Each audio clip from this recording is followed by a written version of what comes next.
Sa ating pag-arangkada, sasamahan tayo ng isa sa pinakamalaking grupo ng riders sa isla, ang Marinduque Centro Riders Club.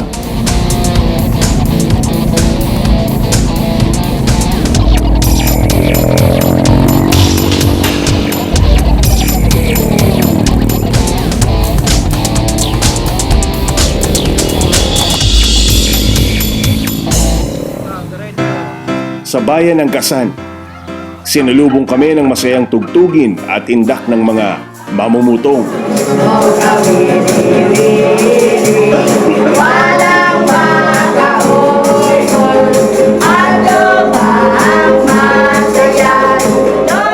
Bahagi ng tradisyon ng kanilang bayan ang pagpuputo o ang pagtanggap sa mga bisitang dumarayo sa isla na tila mga hari at reyna. Sa Marinduque po, may kanya-kanyang version ng putong. Iba-iba po ang Gasan, Buwak, Mugpog, Benavista, Torrejo, Santa Cruz. May kanya-kanya po silang version ng putong. Iba lang po ang turo talaga ng sa amin. Marami pong nasasayahan.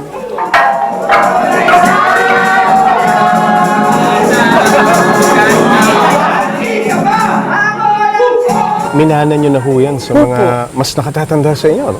Sabi ng biyanang ko po nung nabubuhay pa siya, mag-aaral na kayo ng putong para hindi mawala ang tradisyon o kultura. Pag namatay na kami, meron pang sisibol.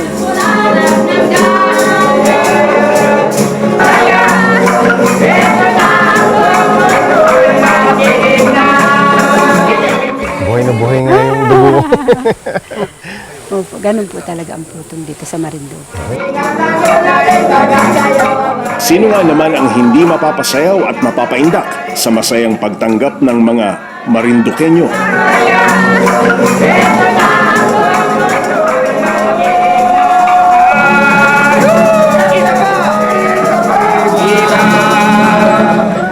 Inihain naman nila ang mga pagkaing tatak Marinduque at ang specialty ng bayan ng Gasan, mga putahing ang pangunahing sangkap ay kagang.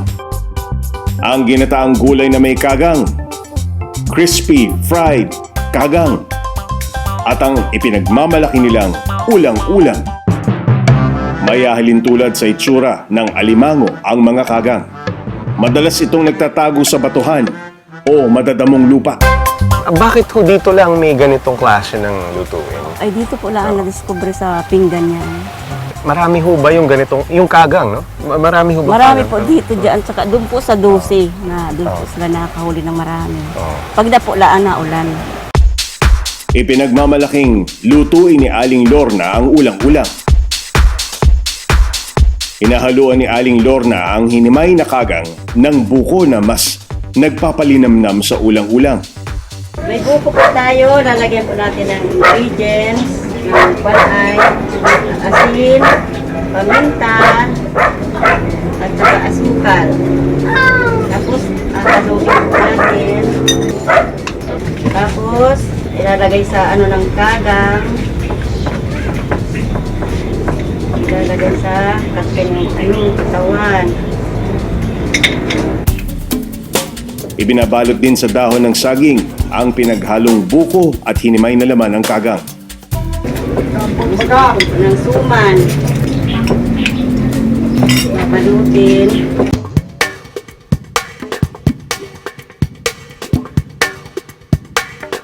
Ibabalot po yung buko, lalagay sa kagang, tapos ilalagay sa kaldero. Isasara, tapos lalagyan ng gata. Magkukuluan ng 5 minuto. Matapos ang ilang minutong pagpapakulo, maaamoy mo na ang sarap ng ulang-ulang. Ito yung special eh. Opo. Ito yung may buko talaga, Opo, no? buko po yan. Ayun, wow.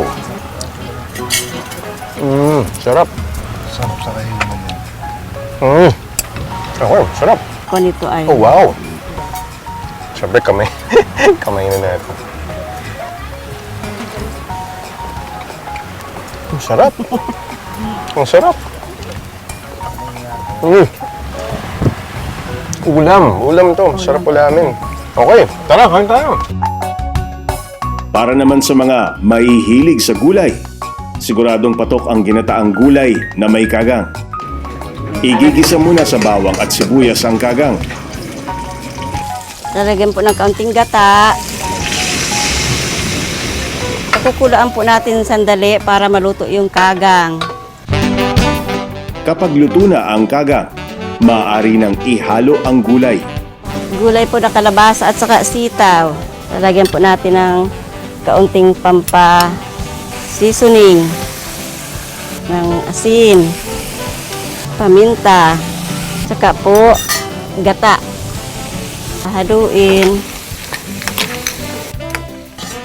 at pakukuluin ng 3 minuto. Yung mga ganitong pagkain, kinakamay talaga, no? Opo.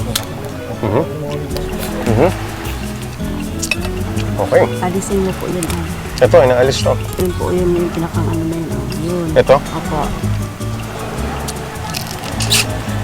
Malasa, no?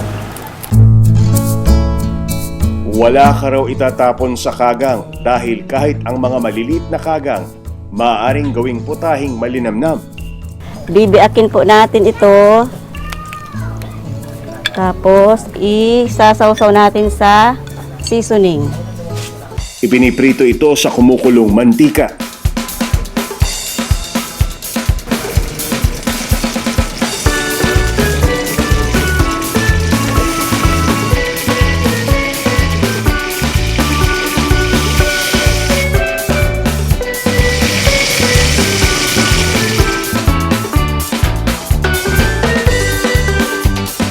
Tikman natin itong prito. Mahal ho ba itong kagang dito? Mahal. Conforme po sa laki. Ito parang makakain mo yung balat, ano? Opo. Sarap nito, ah. So, piniprito lang ho yan. Nilulubog. Ang sarap.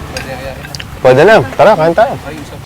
Ang pinakapaborito ko sa 3 putahe ng kagang, ang ulang-ulang.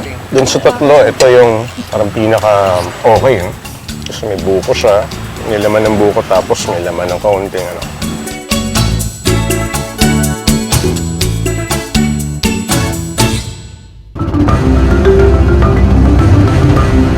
Ang bayan ng Gasan at isla ng Gaspar sa Marinduque ay isang tagong yaman.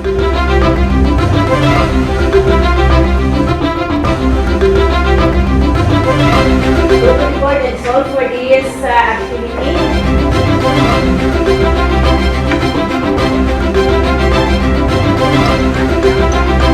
Na higit na pinatitingkad ng mga mamamayan nitong nagsusumikap.